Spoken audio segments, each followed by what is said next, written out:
Good evening and welcome to Views and Brews on our discussion of Art Blakey and the Art of Revolution. We have quite a wonderful band this evening, and Views and Brews is a discussion program that we like to keep free and open to the public, and we have a variety of topics that we cover week after week, sometimes if we're lucky. And when we do have a band, we really want to make sure that we can keep on pay them generously, so please tip generously on your way out if you haven't already. We really appreciate it. Before we get started, there are a few people I'd like to thank. Jeff Hoskins, running sound for us. Thank you so much, Jeff. Also, our team of storyboard videographers. We have Jorge Sanhuesa Lyon. We have Rick McNulty, Aaron Randall, and Matthew McCrary. Thank you so much, guys. You can find some of the videos that we've produced on our website under the storyboard section. If you click down, you can find Views and Brews, get all the audio of the past ones and some of the videos, and pretty soon all the videos.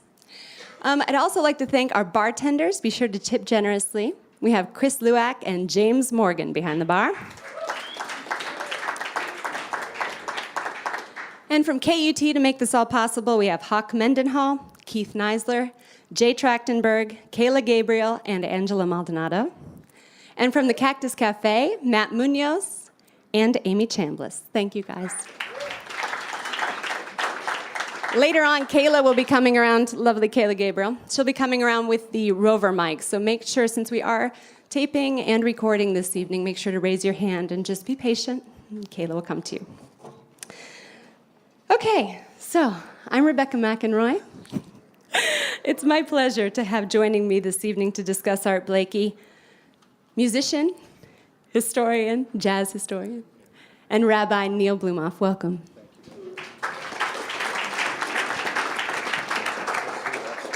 Thank you so much. It's great to share these moments with you and look forward to our conversations and to our music making as well. Glad everyone's together.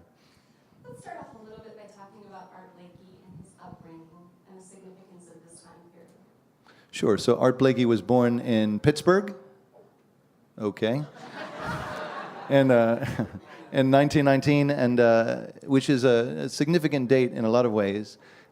He actually got his start as a piano player, and he himself characterized himself as an okay piano player, and he found himself playing fairly regularly in the places in Pittsburgh. And he mentions actually that the bartender, the club owner, was actually a gangster who always walked around with his guns and things in the 20s and the 30s.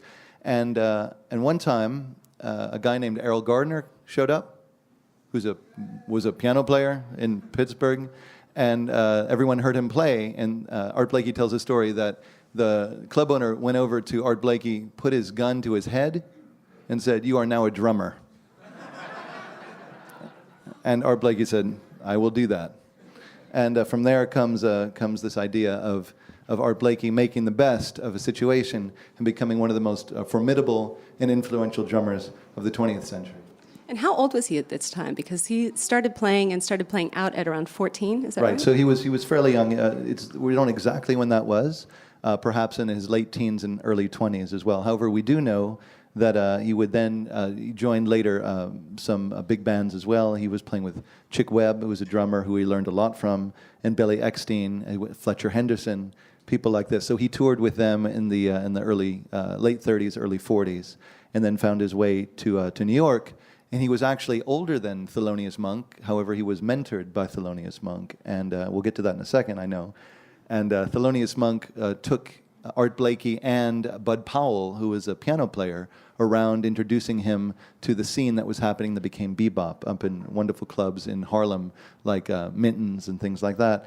And according to Blakey, Monk made sure that his protégés, which is an interesting thing, again, he was older than Monk, his protégés, Blakey and Bud Powell, would play. And Thelonious Monk and Art Blakey were incredibly close that way.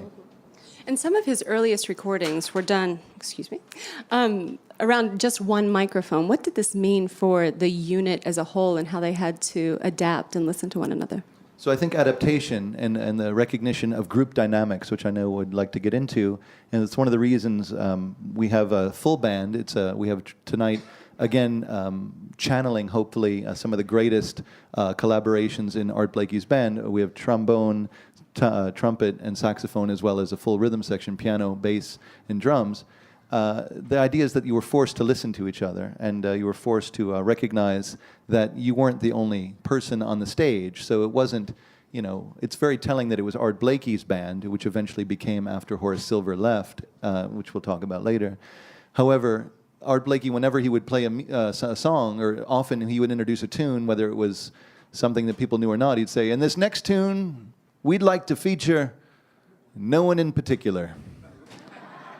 And because of that, he wanted to really recognize that the collective, that it was the group dynamic, and I think it has a lot to do with playing around one microphone and being incredibly sensitive to what other people were playing.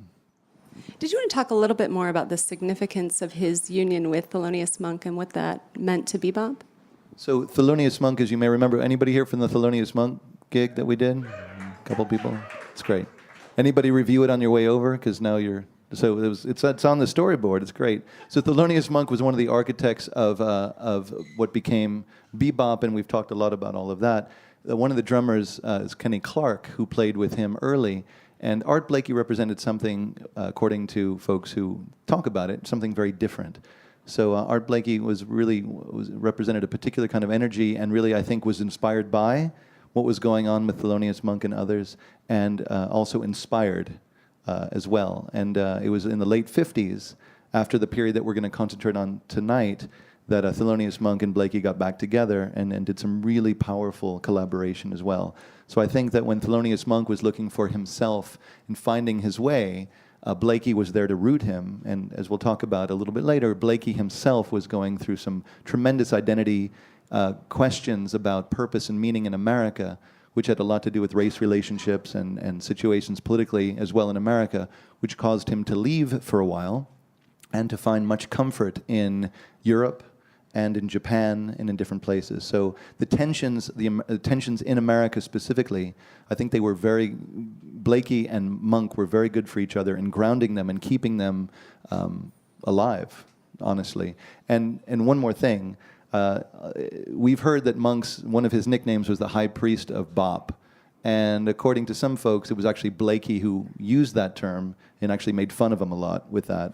And maybe it was making fun of him, maybe it wasn't, because I think spirituality and the kind of prophecy was very, very important to Blakey. And I think him calling Monk the High Priest of Bop was not only in jest, but was in all seriousness. So we talked a little bit about, he grew up at a very significant time in the U.S. as well, right after World War I, during the Prohibition. And then right after World War II, he left and he went to Africa. Talk maybe a little bit about the decision to leave and to go to Africa and what that meant to him. So a lot of people speculate about why he went to Africa, and he was there for upward of about 2 years in the late 40s.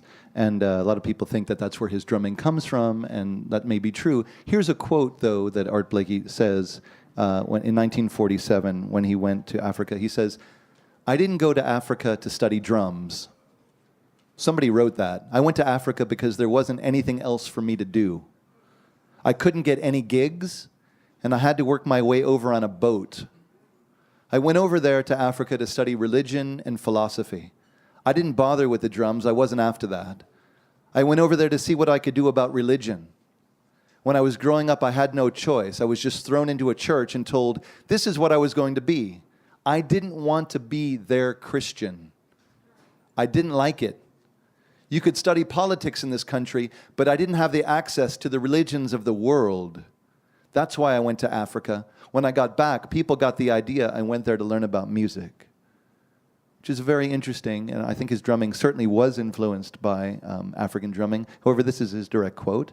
And I think his search for meaning outside of the narrow constraints of how he was growing up and how he was growing up specifically in America as an African American, I think really inspired him to look beyond the matrix, if you will, the narrow viewpoints of what he thought we would only get in America. He converted to a particular kind of Islam, as did many, and we can talk about that now, or we can talk about that a little later on. Why don't we go ahead and talk about that now? Okay, that'd be great. So the Jazz Messengers that came to birth in 1954 was actually the third iteration of the Jazz Messengers. And it's really interesting. And again, if you didn't catch it last time, a really phenomenal biography of Monk is by a guy named Robin D.J. Kelly. And in there, he speaks a lot about Art Blakey as well. And originally, it was the 17 Messengers in 1947. And this was after Art Blakey came perhaps back from Africa as well, and changed his name Abdullah ibn Buhayman. And as he was there, he also collaborated with others. The 17 Messengers is a specific kind of prophecy within Islam, and he was a follower of the Ahmadiyya Muslim community, which I don't want to go into so much at this point. But he played with people like Sahib Shihab, who was an alto saxophone player, a guy who called himself Orlando Wright, but went by Musa Kaleem. Kenny Durham was in this band on trumpet, whose name was Abdul Hamid. Howard Bowe was Harleen Rashid. Walter Bishop was Ibrahim ibn Ismail. And this collection, I think, was a form of ultimate protest. Why did he do this? What is this meaning? What's going on? If you read Dizzy Gillespie's book, To Be or Not to Bop, which is his book, he speculates that Art Blakey chose Islam because it made him less black, is actually what Dizzy Gillespie said, that he was known as something else. And he was so desperate, Dizzy Gillespie opines, to be something other than what the white man made him be, that he chose that Islam represented the sense of freedom, represented the sense of exploration and possibility, and a connection with the world, which perhaps he wasn't necessarily getting in his everyday life gigging in New York. So Art Blakey had such a high regard for Dizzy Gillespie. Did Dizzy Gillespie not feel the same? Oh, he absolutely felt the same. And in fact, in 1947, with this original group, the 17 Messengers, the way they got started, because it was a financial disaster, is that Dizzy Gillespie actually gave him his charts and said, just play my stuff. They actually had a beautiful bond. And I don't think he was saying that to be malevolent. He was just saying, look, to be a musician, to be an African-American musician in America in the 40s and the 50s, really, really hard. So how are we going to protest? What are we going to do? How can we get our music across? And we have characters, as we've done, from Louis Armstrong to Charles Mingus. And Art Blakey, by his exactitude, by his practice for over 40 years of having a band called the Jazz Messengers, started in 1954, the one that we know, went all the way up to 1990. Well, let me do my math. Yeah, 30-something years. And the way Jazz that musician. and the way that he encouraged so many people to play, and he was an influence on so many people. It's stunning and staggering to know that the people that we might enjoy now, Terence Blanchard, Wynton Marsalis, whoever, were in his band. Chuck Mangione was in his band. 1965 to 1966. But incredible people like Benny Golson. It's true. Benny Golson was in his band. Wayne Shorter was in his band. Did I mention Chuck Mangione? All right, anyway. So people, unlikely folks, people from all backgrounds too, were in his band. And he said, and I was talking to John Burnett earlier, he said, look, I'm old and I'm going to play until I die. I'm going to play from 6 feet under, is what he said. But the cats who play with me, they're going to be young. And when they get older, I'm going to replace them and make them young again.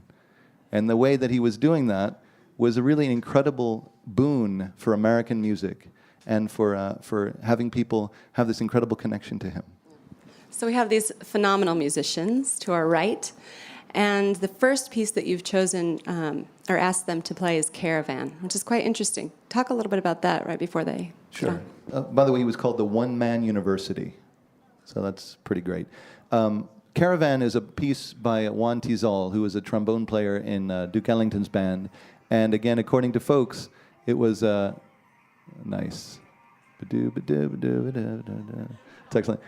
Right, so it was considered to be the first piece composed early on that really represented wanting to be away. Caravan maybe evokes the East.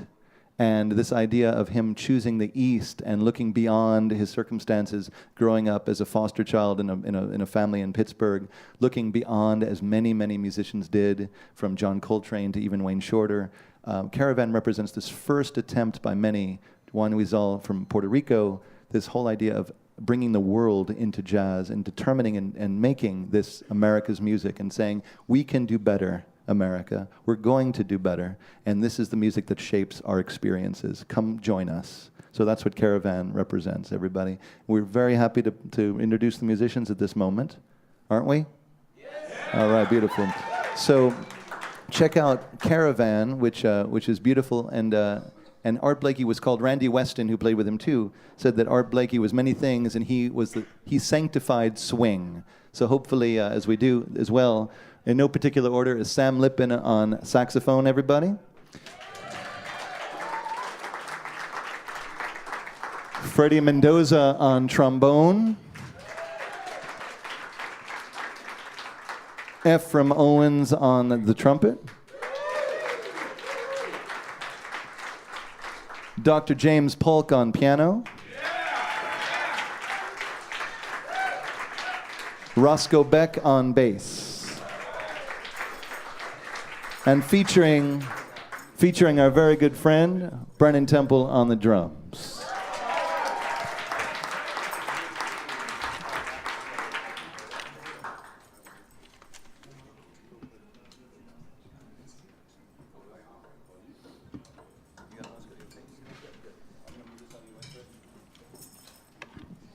Oh, by the way, so we chose the Cactus because they would have us, but also for the wonderful stage space as well. And Wayne Shorter everyone had a nickname. Wayne Shorter, by the way, was called the Sphinx because when he played, he didn't move, and that's what we're trying to do here. So nobody. Thank you.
Sam Littman on saxophone. Mr. Ephraim Owens on trumpet. Freddie Mendoza, trombone. Dr. James Polk on the keys. Roscoe Beck on bass. And Brandon Temple, ladies and gentlemen.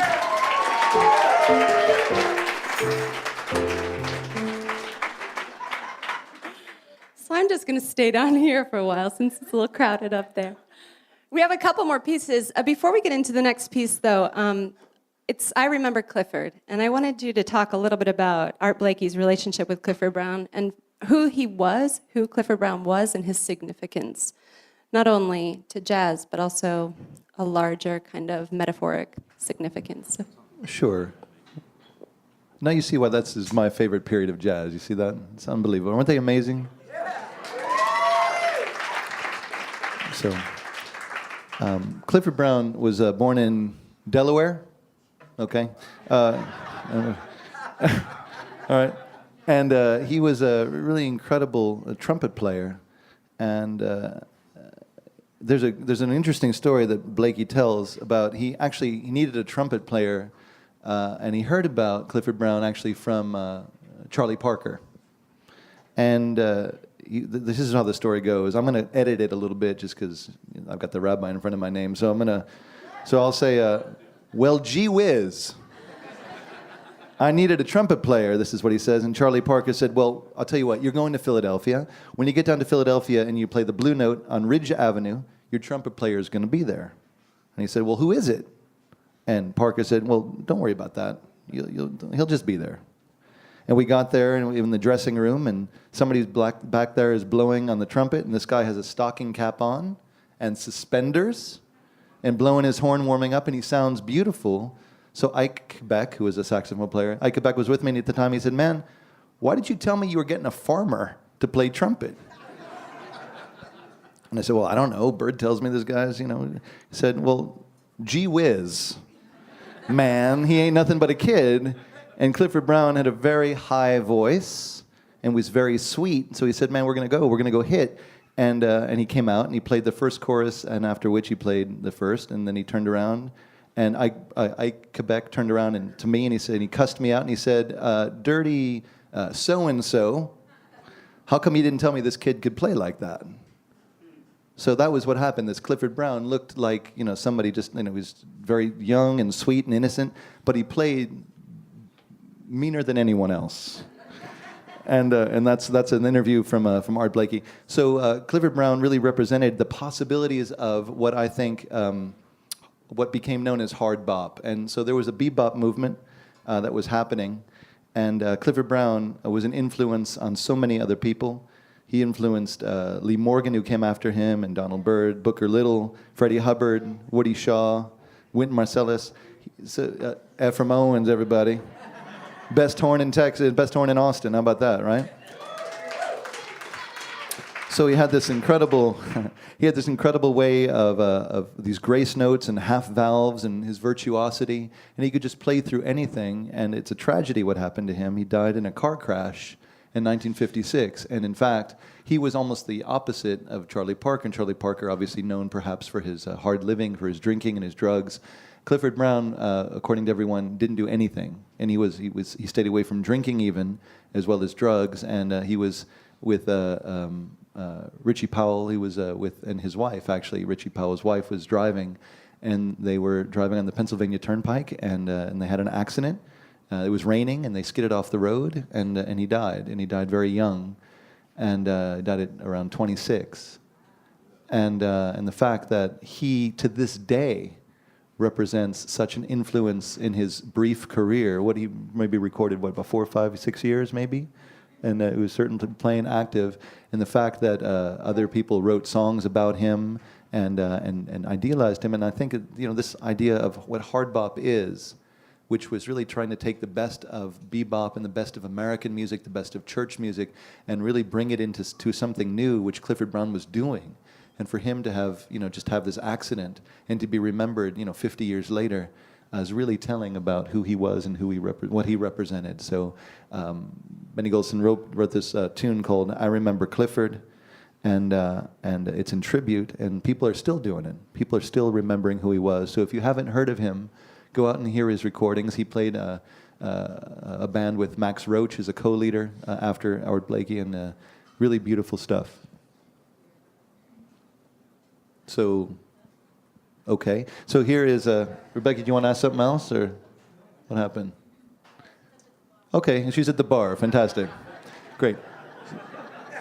So that's great. What I will mention, let me just say this, because I thank you for reminding me, that Clifford Brown represented this incredible opportunity and this incredible way that music was going, the direction that music was going, and he died, as I said, in 1956. As early as 1959 or so, people thought that hard bop had sort of played itself out.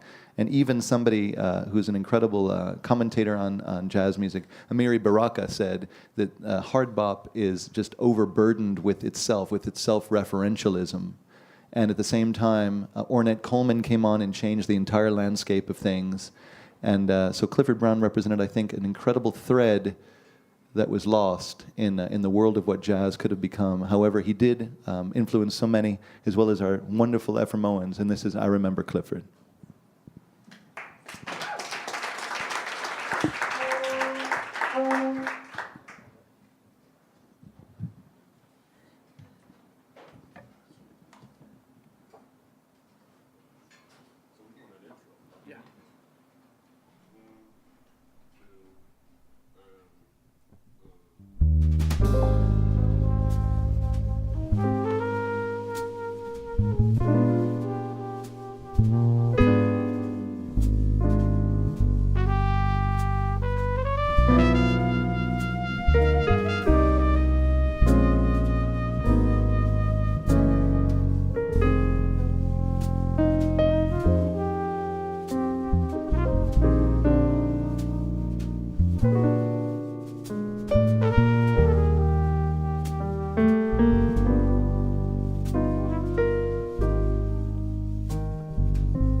You didn't need it anyway.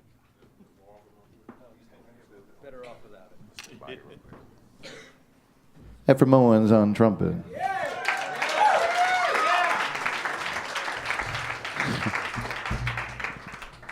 And we're going to continue. This is wonderful players. Dr. James Polk on piano.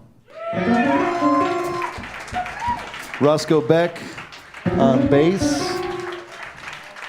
Freddie Mendoza on trombone. Sam Lippman on saxophone. And Brannon Temple making it happen on drums, everybody. So I remember Clifford. Is to me represents so much, so much potential that was lost, and the opportunity that Clifford Brown represented. This really incredible intellectual man who was interested in math, who was interested in chess, and who wasn't walking, on the dark side of the jazz scene. Who himself, his life was cut short. Is really indicative to me of, a lost decade of people. And only judging people just based on how they are and what you see in them in a superficial way. It also represented to me the ways of World War II and coming to terms with so many young dead, and coming out of that brings us to another opportunity to highlight a beautiful ensemble, and this piece is called Moanin', which really made this band, Art Blakey's band, really. Made its name, a piece by Bobby Timmons. It takes a lot out of the church, which you'll see. And in fact, there's one quote that I just want to read to you real quick, if I can find it. It says, this is what Art Blakey says. He says, and this is for y'all too. He says, when we're on the stand and we see that there are people in the audience who aren't tapping their feet and who aren't nodding their heads to our music, we know we're doing something wrong. Because when we do get our message across, those heads and those feet do move. And he said that among anything else, it's about having a good time. It's about enjoying yourself. So this is a Moanin'. We're gonna start it with a little version that John Hendricks. Anybody? One of the greatest vocalists. He incredible creative soul. He wrote lyrics for this piece. And there's a part for y'all too. So in between the beginning, it goes do do do do do do do. You go. Yes, Lord. Okay, can you do that? Yeah. Yes, Lord. All right, you'll figure it out. It'll be. That's it. Sorry. Perfect pitch is not something I have. So, Dr. Polk, can you give it to him one more time? Just that. Here comes. Yes, Lord. All right, it's going to be a little faster than that, but yeah. So we're going to do that, and then the folks. Yeah, right? Everyone's going to have a good time. So here comes Moanin', everybody, and hopefully your feet are tapping and your heads are nodding. All right? You got it.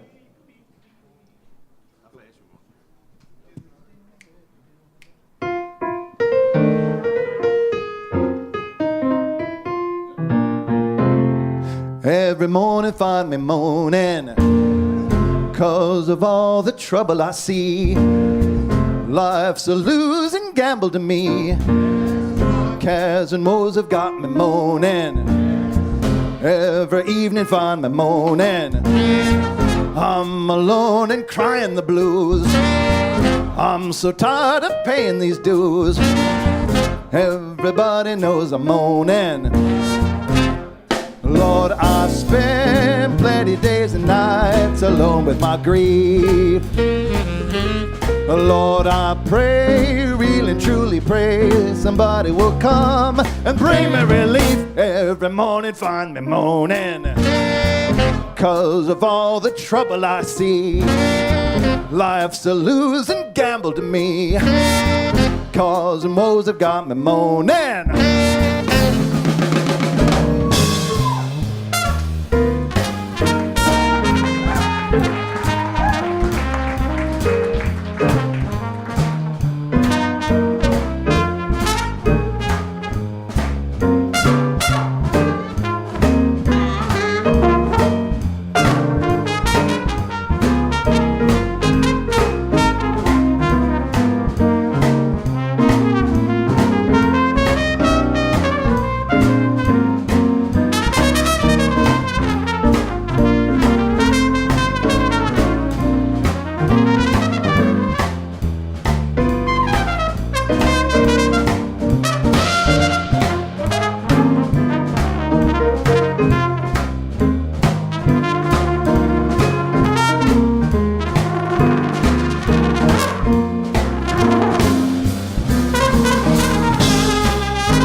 Every morning find me moaning 'cause of all the trouble I see.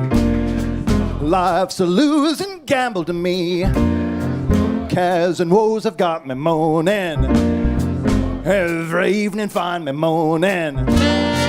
I'm alone and crying the blues. I'm so tired of paying these dues.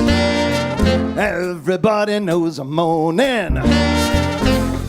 Lord, I spend plenty of days and nights alone with my grief.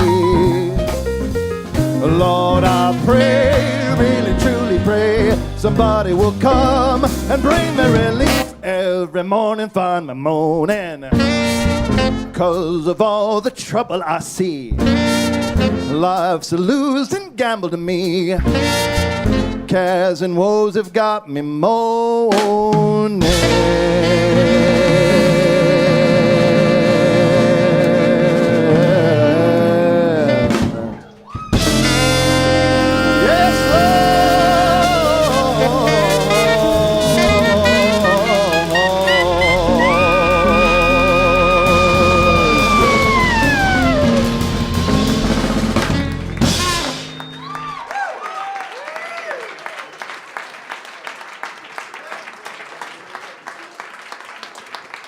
That piece featured no one in particular, everybody. So it's beautiful to play such wonderful music with great musicians. In Austin, support local live jazz. What do you think, everybody? These gentlemen have a variety of projects in Austin and San Marcos, so please, and whenever you can, come on out and support these wonderful folks doing wonderful things, helping better our culture and better our world. Tonight at the Continental, right? What? Brandon and Ephraim are tonight at the Continental, They so are right indeed. after this. Right. Ladies and gentlemen, 10:30. Sam Littman on saxophone, Ephraim Owens trumpet, Freddie Mendoza trombone, James Polk on keys, Roscoe Beck on bass, Brandon Temple on drums, And Rabbi Neil Blumoff on vocals.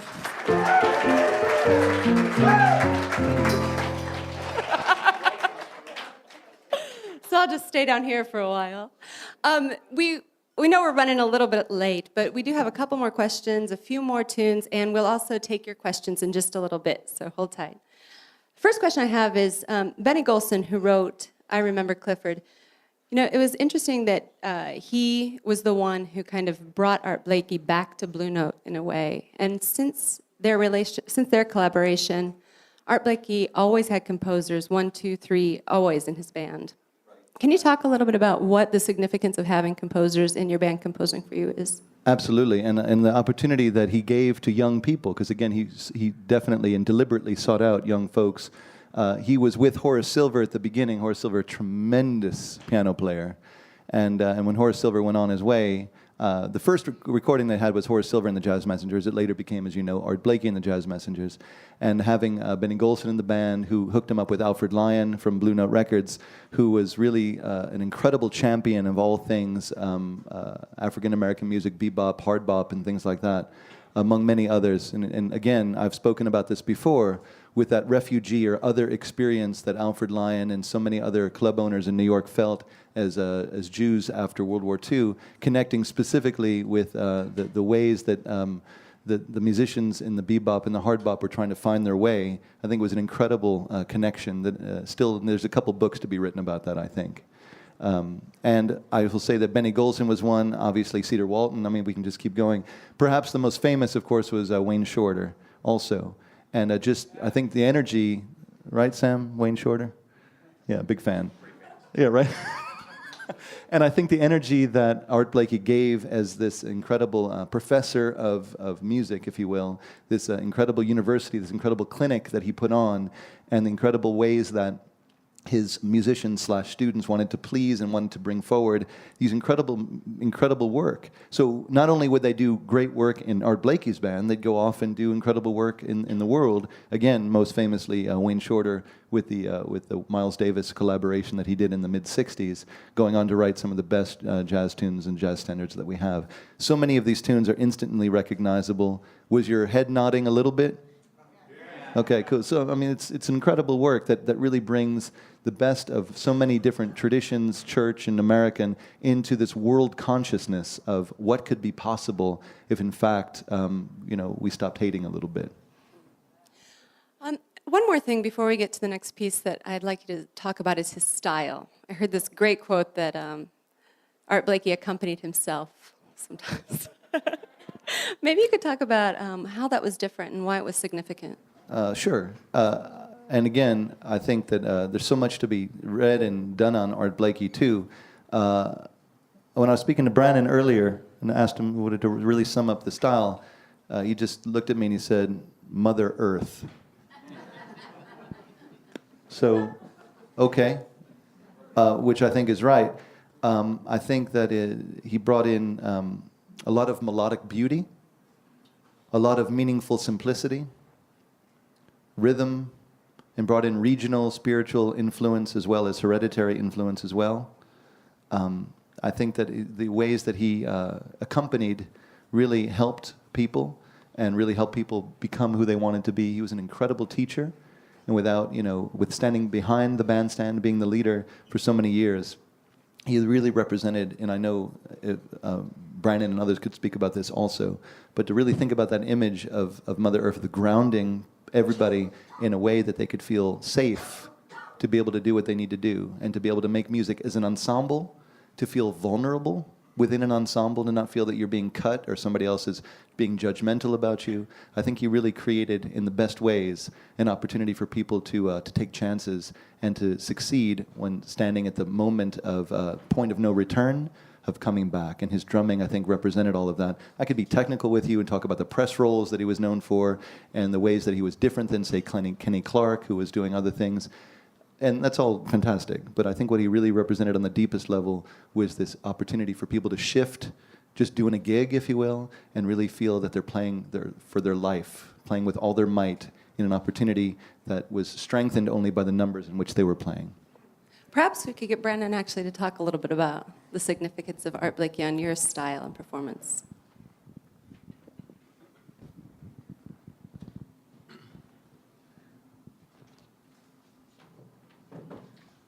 well, I guess in terms of significance on my style, he, along with Max Roach, my dad brought me these records when I said, yeah, I want to play drums. He didn't let me listen to anything except those guys first, which I thought was really hip. So, and I guess a few things that I learned in checking out Art Blakey in particular is that I don't think he ever played anything outside of what was real to him. And so there was of course, we talk about what's going on in America when he was in prominence, in the 50s and 60s. Well, there's a lot of struggle. He really played from the heart, played from the soul, and although the majority of drumming had been based on rudimentary rudiments like marching drumming or things that you would hear from, drum and bugle. Well, these things translated into just a very small bit of language. And what drummers like Max and Art Blakey did, of course, Dr. Polk and I were talking earlier in that Art Blakey kind of also came out of the big band sound, of course, mentioning playing with Billy Eckstine and Dizzy Gillespie and being integral parts of that sound. But I think it's really important to notice that he did what he could to keep it Afrocentric. He really tried to make the drums speak in an African way or in a black way. And the music, I feel, also represented a very proud stance. It was very, very organized and very to the point, very powerful. When I think of Art Blakey, I think of a man's man. He didn't play a sensitive type drumming. And but again, it was very honest. I don't think he made any of that up. I don't think that he made himself into a figure out of his imagination. I think it was everything he stood for, and he went for it. And I heard him say a quote to somebody. He said, you gotta play what you know, because I can tell when you're lying. And he would tell that to his up-and-coming horns, of course, in this mentoring. And that's very important for musicians to understand, or for people to just, who are you, right? Come from there, start there, and live there. We're always going to learn, and we're always going to take on new things. But if you're too hip, see, he also said, don't be too hip. Too hip makes an ass. That's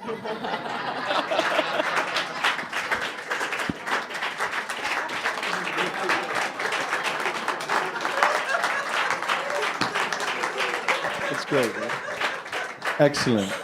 So, what else is there to say, really? So Next piece. So we'll do the next one. It's called. So by the way, just to talk about, just to accentuate that a little bit. So they were playing a piece by a Thelonious Monk called "Evidence," and there was he called this out, saying, being true to himself, he said he was calling the tune. He said, evidence. We've got enough evidence. This is called justice. So this is called "Along Came Betty."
while I'm looking for people to raise their hand, is let's talk about the art of revolution. What do you mean? Why is this?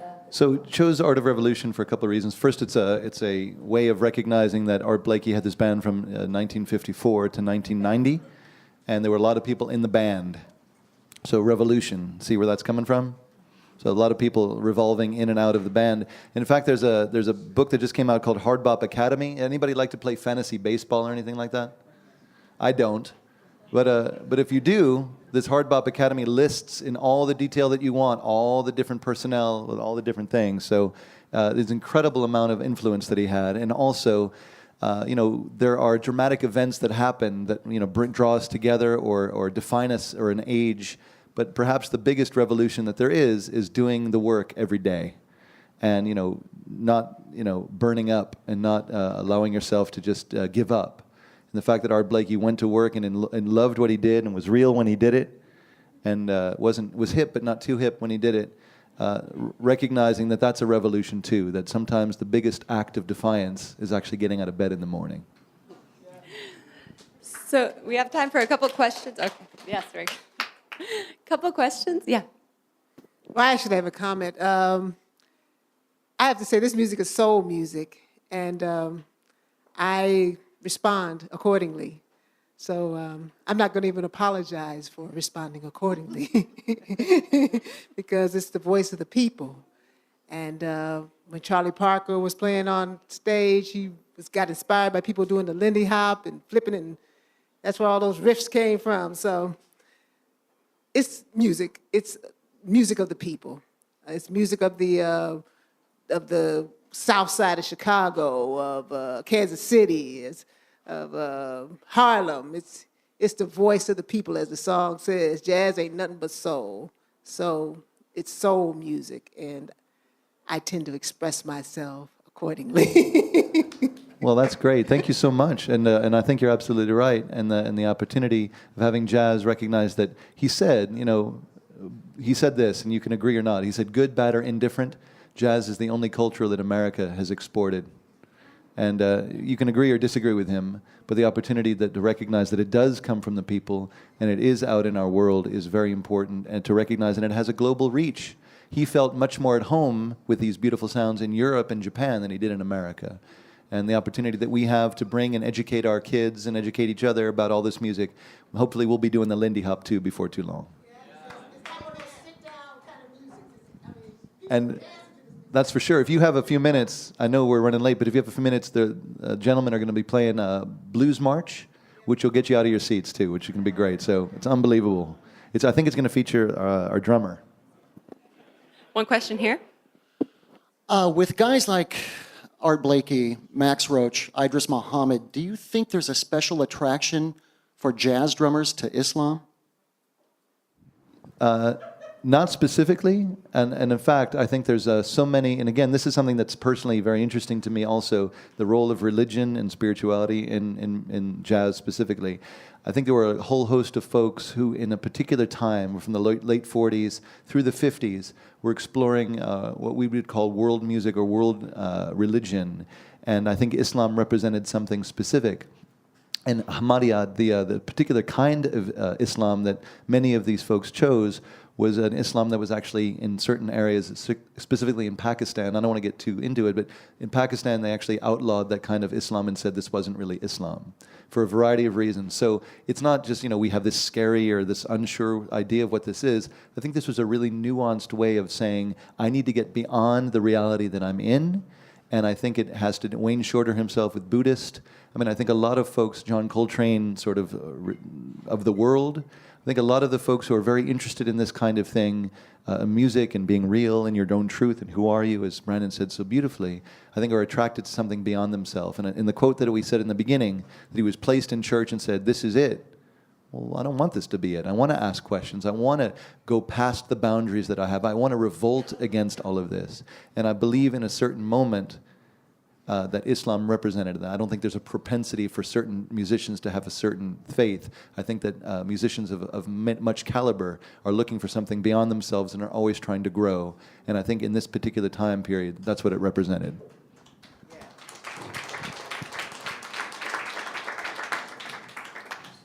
Are there any other questions? I have one for the band, actually. What do you think is the significance of having a space where you can learn and grow together? And is there anything like this going on now? So In again, Austin. is there an ensemble? All right, you got it. What was the question? Right. So one more time, Rebecca. One more time. I'm sorry, that was me. One more time. Rebecca. What? I'm right over here. Repeat the question one more Oh, time. you're looking over there? No. Sorry, I don't know. Is there a space where musicians can learn and grow together in the same type of group that the Messengers were, and what Art Blakey provided for them? What is the significance of having a space for this type of growth? Faith is the things that are hoped for and the evidence of things not seen. So faith is insignificant to the music, jazz music, in a sense. It's not predicated on what faith you are. You got to realize where all this came from. If you want to say anything about faith, it probably came from the Baptist, the Holy Roly Church, because that's where most of it started from, with the slaves. It evolved into, now you're talking about the time Buhana was trying to find out who he was. I think all musicians go through a process of trying to find out who they are, what makes me tick, what makes me like this music, to produce this music. And during the time he split the United States, he wasn't the only one. There were a lot of black musicians leaving the United States for the simple reason of the treatment that musicians were getting here. Not only musicians, but especially black musicians were getting here. Because you got to remember that the time of when jazz music surfaced, more or less, it surfaced as the early form of jazz, and the guys were playing it. And Louis Armstrong, when he hit New York City, he was the hottest thing on the planet. And but the guys, and you remember that the early, in the 20s and the 30s was the time for the big bands, the big band era.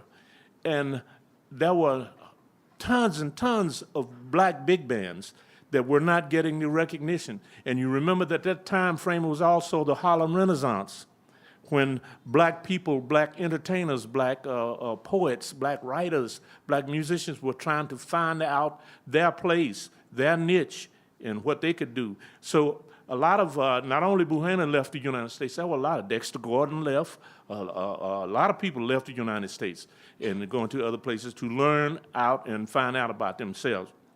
Well, what happened with the black musicians, spearheaded by Dizzy Gillespie, Charlie Parker, because Dizzy went to school in South Carolina, I believe it was. I can't remember the name of the university, but he went to school there.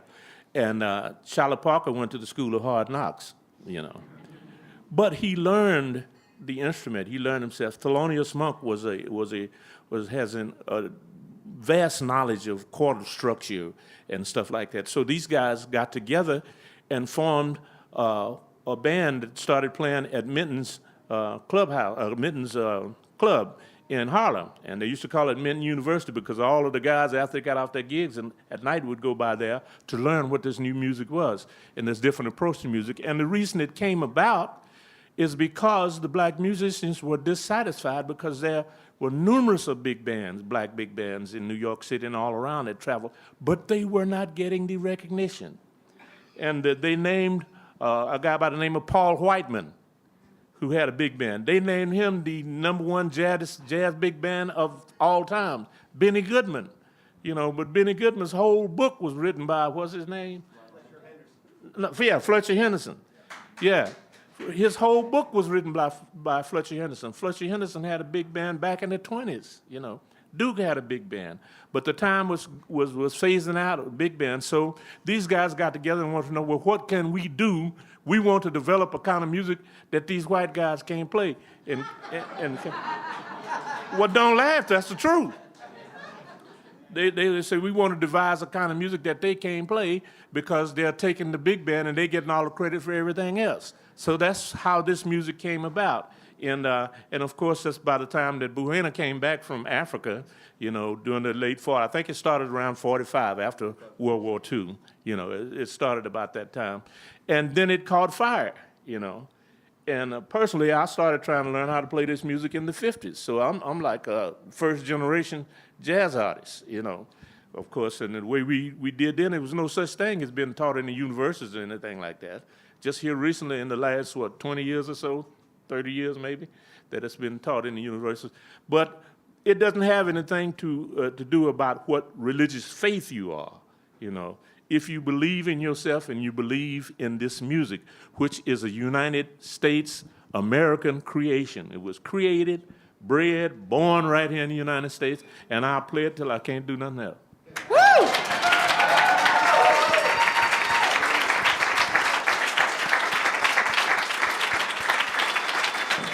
And Dr. Polk, you give us such a wonderful way of connecting to the music. I want to ask your colleague, Freddie Mendoza, also to see what's going on today. I mean, it's an incredible opportunity that we've had. What's happening now? Actually, now it's hard to find an entity like Art Blakey and the Jazz Messengers. I think the closest thing we've got going on, that's been going on for a while, is actually Wynton Marsalis and his Lincoln Center Jazz Orchestra. And so Wynton started out by doing exactly the same thing that Art Blakey did, which was bringing a bunch of young players that nobody had ever really heard of before. We call them young lions in jazz, and that's been going on for a long time. And so he's kind of got, I guess, the new Art Blakey University going on, and so there's a lot of players that come in and out of that band. And nowadays, it's harder to find places where you can actually play. Roy Haynes, there's a lot of older jazz artists are bringing in. Lionel Hampton, brings a lot of people in. But a lot of those artists from that era are now in universities and they're teaching. And that's one of the new places where you can actually find a home, at least to learn the craft. And then, of course, in Austin, Texas, there's the Elephant Room, which is has a Monday night jam session. There's several jam sessions that go on during the week. And that's kind of the new place, even in New York. There's several places in New York, Fat Cats, Smalls, Cleopatra's Needles, Smoke. There's a bunch of clubs where almost every night of the week, most of them are featuring jam sessions. And so if you go up there in New York and you're willing to stay up all night, because a lot of the jam sessions don't really start until 1 or 2 in the morning, and they go all the way until people get tired of playing, which is usually around 5 or 6 in the morning. And so that's kind of the new thing. But jazz has always been kind of a community. And so we always try to, you find people of like mind, and they congregate together. And there's still the master-apprentice relationship going on today. It's continued all the way through the current time. But unfortunately, I wish there was more Art Blakey and the Jazz Messengers around, because up until the day he died, he was literally still pulling in more and more musicians. That's why he referred to that list, that it's pretty extensive.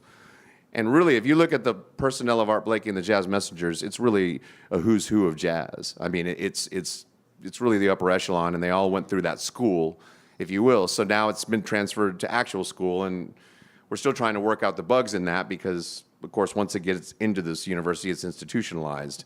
And now it's in the process of being de-institutionalized within universities.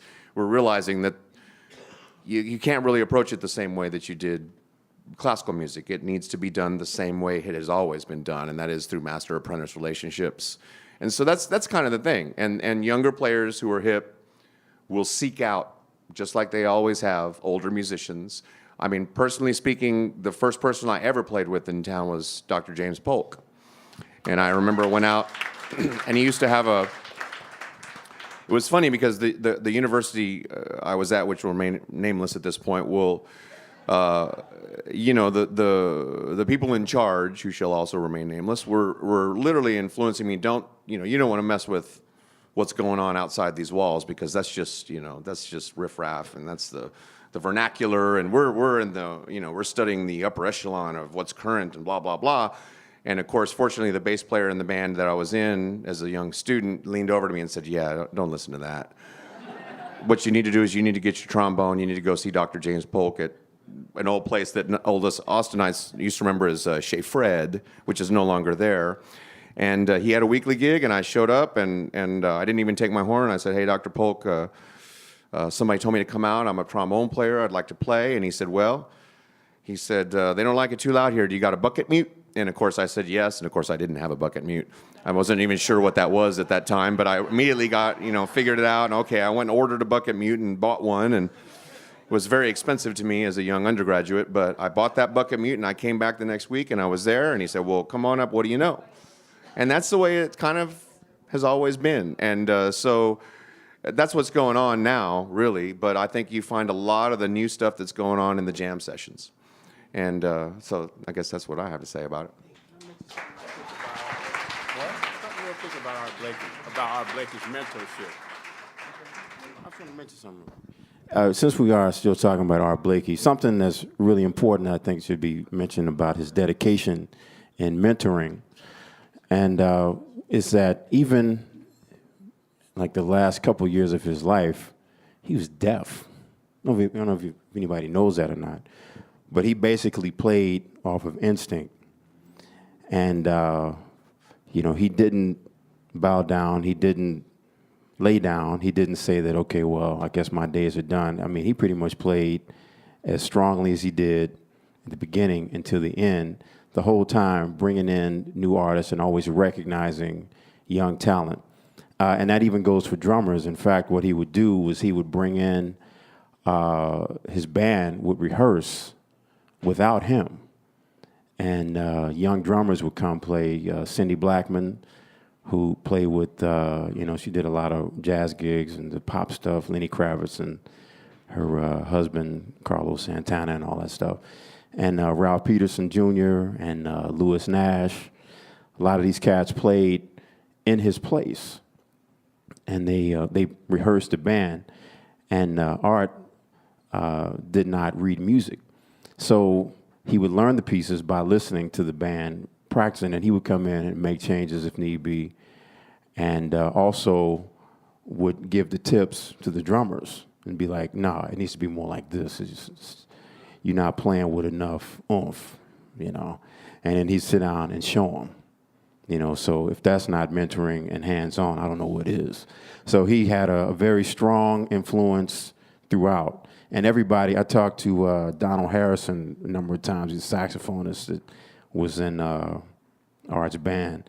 And he said that, basically how he learned how to play jazz was, of course, through him. And he said, if I had never played in that band, there's no way I would have understood how to play the music with Roy Haynes, because he said it's all specific vernacular, specific dialogue, it's specific vocabulary. And without these things, then that's lost. So mentoring that to younger students is a necessity. It's folklore. That's it.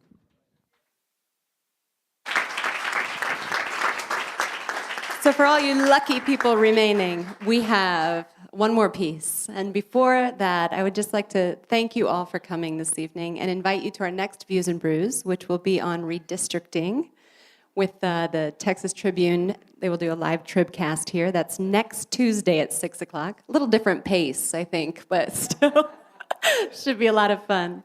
And also, you can find a full schedule of all the Views and Brews that are coming up on our website. That's KUT.org under the storyboard section. Just go down and click on Views and Brews, and you'll find everything you need, along with this evening's audio broadcast and video. So thank you again, and thank you, Rabbi Blumoff, and his wonderful musicians. Thanks. So it's been a lot of powerful stuff. Thank you. Please continue to support this work in particular. I think that I've had a lot of great feedback over the last few months. We've been doing this for about a year now, of really featuring a particular artist. And Art Blakey is one of my favorites, and I think the dialogue that has been shown and the stories that have been told are inspirational. So please come out and help these musicians both teach and learn and teach others as we go. And thank you, Rebecca, and everybody at KUT for putting this together. Don't forget to show your gratitude for this wonderful evening. And they're going to end with an incredible piece called Blues March. And it's going to obviously feature Brandon Temple on drums. And when he was playing this, Benny Golson wrote this And he wrote it just as a regular sort of marching band thing. And I know Brandon talked about that earlier. And he said to Art Blakey, he said, play it like you went to Grambling State. Play it like you went to Grambling. And he goes, okay. And they were playing it. He goes, man, no, just do it like between being at Grambling and an American Legion band. So think about the vernacular in that and the ways that we are going to go. And we're just going to, as we begin, I would just want to, again, express my incredible privilege and gratitude for playing with these fabulous musicians in Austin. Dr. James Polk on piano, everybody.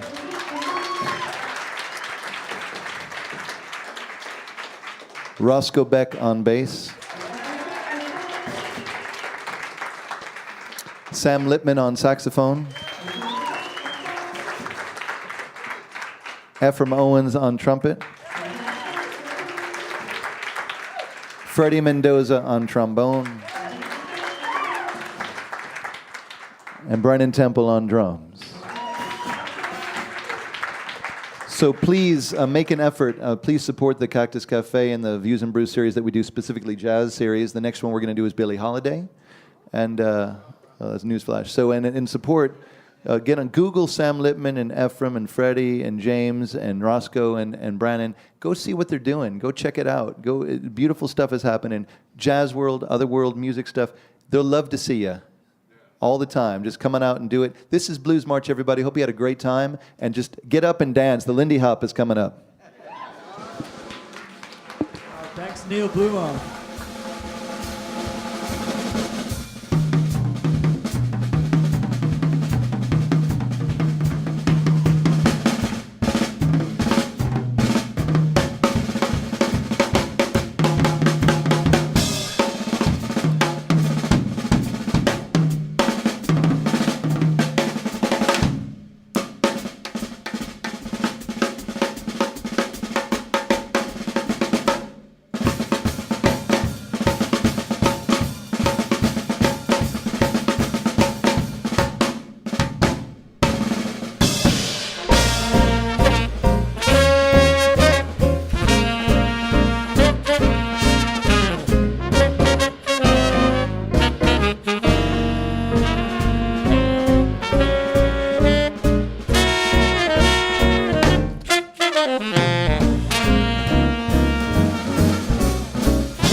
Thank you.